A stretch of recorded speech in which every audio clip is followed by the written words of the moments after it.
കോഴിക്കോട് താമരശ്ശേരി ചുരത്തിൽ യുവാക്കളുടെ അപകടയാത്ര. ചുരം 7-ാം വളവിലാണ്. കാറിൽ അപകടകരമായ രീതിയിൽ യുവാക്കൾ യാത്ര ചെയ്തത് മറ്റൊരു വാഹനത്തിലെ യാത്രക്കാർ പകർത്തിയ ദൃശ്യങ്ങൾ ജനൻ ടിവിക്ക് ലഭിച്ചു. വിവരങ്ങളുമായി ദിസ്ന സുരേഷ് ചേരുന്നു. ദിസ്ന, കാറിൻ്റെ മേൽമൂടി മാറ്റി അവിടെ എഴുന്നേറ്റ് നിന്ന് മൊബൈലിൽ ചിത്രങ്ങൾ പകർത്തിയാണ് യുവാക്കളുടെ സാഹസിക യാത്ര. അത് നടത്തുന്നത് താമരശ്ശേരി ചുരത്തിലാണ്. അതിൻ്റെ ദൃശ്യങ്ങളാണല്ലോ ഇപ്പോൾ നമ്മൾ പുറത്തുവിടുന്നത്. കൂടുതൽ വിവരങ്ങൾ ദിസ്ന.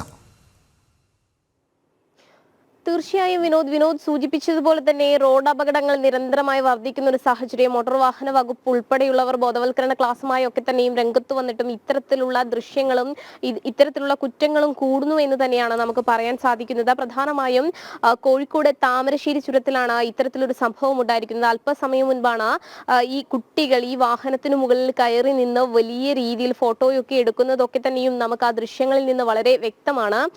കർണാടക രജിസ്ട്രേഷനുള്ള വാഹനം എന്ന് തന്നെയാണ് പ്രാഥമിക നിഗമനത്തിൽ നിന്ന് നമുക്ക് അറിയാൻ സാധിച്ചിട്ടുള്ളത്. മോട്ടോർ വാഹന വകുപ്പ് ഉൾപ്പെടെ ഇത് എവിടെയുള്ള വാഹനമാണ് എന്ന് കണ്ടെത്താനുള്ള ശ്രമം തുടങ്ങി എന്നൊരു വിവരം തന്നെയാണ് നമുക്ക് നിലവിൽ ലഭ്യമായിട്ടുള്ളത്.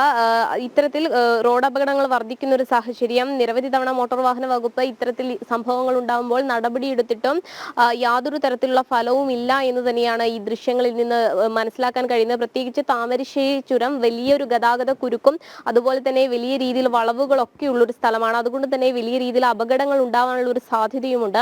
നമുക്ക് നിലവിൽ അറിയാൻ സാധിച്ചിട്ടുള്ളത് കർണാടക രജിസ്ട്രേഷൻ വാഹനമാണ് എന്നൊരു വിവരം തന്നെയാണ്. ആ വാഹനത്തിലാണ് കുട്ടികൾ ഇത്തരത്തിൽ നിയമം ലംഘിച്ചുകൊണ്ട് യാത്ര ചെയ്തിരിക്കുന്നത്. വിനോദ്, അതെ, കൃത്യമാണ് ദിസ്ന.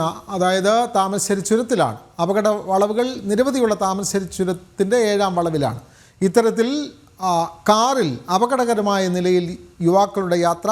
അതിൻ്റെ ദൃശ്യങ്ങളാണ് പുറത്തുവിട്ടത്. കർണാടക രജിസ്ട്രേഷനിലുള്ള വണ്ടിയാണ് എന്ന് തിരിച്ചറിഞ്ഞിട്ടുണ്ട്. മറ്റ് അന്വേഷണങ്ങൾ നടന്നു വരികയാണ്. വിവരങ്ങൾ നൽകുകയായിരുന്നു ദിസ്ന.